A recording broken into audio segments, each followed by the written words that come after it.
Students, कैसे हैं आप सभी। उम्मीद करता हूं कि आप बेहतर होंगे और पढ़ाई के लिए 100% एफर्ट लगा रहे होंगे। मैं एजुकेटर नसीर अहमद स्वागत करता हूं आप सभी का आपके अपने चैनल इम्बोल्डन कोचिंग सेंटर में। स्टूडेंट्स, आप तैयारी कर रहे हैं UP home guard, UPP, UPSI 2025-26। तो टॉप 10 क्वेश्चन लेकर के आता हूं सुबह 11 बजे। आप डेली बेसिस पे जीके एक प्रश्न जो है करना ना भूलें। आपको बेहतर की तलाश में बेहतरीन को नहीं जाने देना चाहिए, क्योंकि अपना स्लोगन है कि पढ़ो, सीखो और समझदार बनो ताकि कामयाब हो। आप कामयाबी के लिए पढ़िए, आप समझदार होने के लिए पढ़िए। आप किसी के बहकावे में ना आइए। 10 प्रश्न जरूर हैं, लेकिन आपको ये पता होगा कि जीके के प्रश्न आपके 37 ही तो यूपीपी में पूछे जाएंगे। अगर इन 10 में से आपके 5 क्वेश्चन पूछ लिए गए तो सोचिए आपका कितना बड़ा बेनिफिट होने वाला है। तो जी हाँ, डेली बेसिस पर जुड़ा करें इम्बोल्डन कोचिंग सेंटर से। स्टूडेंट्स, क्लास स्टार्ट करने से पहले आप क्लास को लाइक कर देना, अपने दोस्तों को शेयर भी कर देना, और जो भी नए हों उन्हें बता दीजिएगा कि चैनल को सब्सक्राइब कर लें। और आप स्टूडेंट्स क्या करना है, आपको एक कमेंट बॉक्स में प्यारा सा कमेंट भी कर देना है कि आपको क्लास कैसी लगी। आइए पहले प्रश्न की ओर बढ़ते हैं। पहला प्रश्न हमारा क्या कह रहा है कि निम्नलिखित में से किस स्थल से मानव कंकाल के साथ कुत्ते के कंकाल के भी समाधान प्राप्त हुए हैं। ब्रह्मगिरी, ब्रूहोम, चिरंद या मास्की। तो भाई साहब, ये जो प्राप्त हुए हैं वो ब्रूहोम से प्राप्त हुए हैं। Option number C will be your right answer.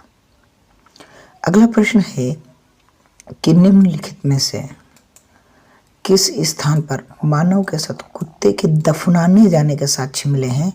ब्रूहोम, कोल्डी हवा या चोपानी मांडो या मांडो। तो इसका राइट आंसर हो जाएगा ऑप्शन नंबर 1 बुर्ज होम, क्योंकि कुत्ते के दफनाने के साक्ष्य ब्रूहोम से प्राप्त हुए हैं। अगला प्रश्न है कि गर्द आवास के साक्ष्य प्राप्त हैं। तो गर्द आवास के साक्ष्य कहाँ से प्राप्त हैं। संगन कल्लू से या गोल्डी हवा से या मांडो से या ब्रूहोम से। तो 13वें का राइट आंसर हो जाएगा ब्रूहोम से। कहाँ से प्राप्त हुए हैं, ब्रूहोम से प्राप्त हुए हैं। नेक्स्ट प्रश्न है कि भीमबेटका का संबंध है एक पतन स्थल या एक व्यापारिक स्थल या एक प्रागैतिहासिक स्थल जहाँ से चित्रकला के साक्ष्य प्राप्त हुए हों, या एक प्रागैतिहासिक स्थल जहाँ से लिखित साक्ष्य प्राप्त हुए हों। तो आपको पता होगा कि जो भीमबेटका की गुफाएं हैं इसमें कुछ हमें लिखा हुआ प्राप्त तो नहीं हुआ है, लेकिन हाँ, हमें चित्र जरूर यहाँ देखने को मिलते हैं। तो हमें कौन से साक्ष्य प्राप्त हुए हैं, चित्रकला के साक्ष्य प्राप्त हुए हैं। अगला प्रश्न है दोस्तों, अगला प्रश्न कह रहा है पशुपालन संबंधित है मध्य पाषाण काल से पूरा पाषाण काल से या इनमें से कोई नहीं। तो बताइए पशु कब से पाले जाने लगे थे। तो भाई साहब, वो मध्यकाल से पाले जाने लगे थे, यानी मध्य पाषाण काल से जो है पशुओं को पाला जाने लगा था। अगला प्रश्न है कि निम्नलिखित में से किसको चालकोलिथिक युग भी कहा जाता है। पूरा पाषाण काल, नवपाषाण काल, ताम्र युग या लौह युग।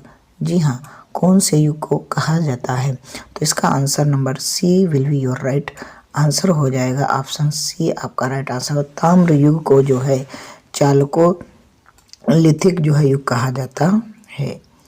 अगला प्रश्न है, हाँ ठीक, अगला प्रश्न है कि निम्नलिखित में से एक पूरा स्थल से पाषाण संस्कृत से लेकर हड़प्पा तक के सांस्कृतिक अवशेष प्राप्त हुए हैं।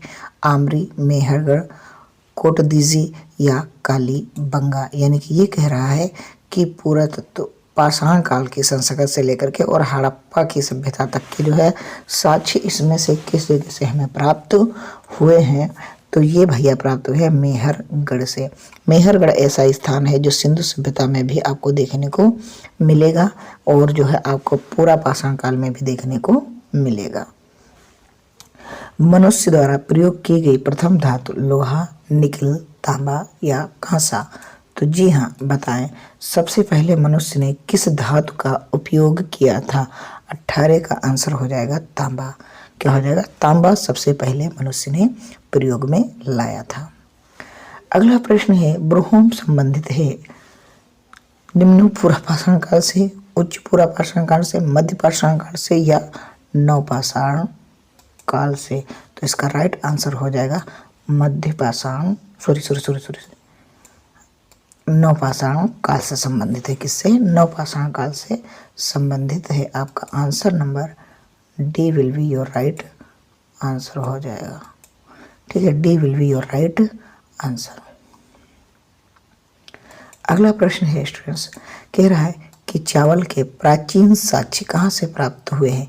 महागढ़ से, आमदगढ़ से या कुलडी हवा से या निम्नलिखित में से कोई नहीं।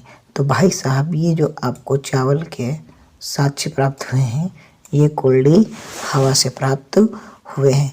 तो स्टूडेंट्स जाते जाते आप क्लास को लाइक कर देना और आप कमेंट बॉक्स में ज़रूर बताना कि आपको क्लास कैसी लगी। अपने दोस्तों को शेयर भी कर देना, शेयर करना तो बनता ही है। आप नए हो तो चैनल को सब्सक्राइब कर लेना। सुबह 11 बजे डेली बेसिस पे इम्बोल्डन कोचिंग सेंटर पर क्लास चल रही है, जुड़ना ना भूलें। बेहतर की तलाश में बेहतरीन को ना जाने दें।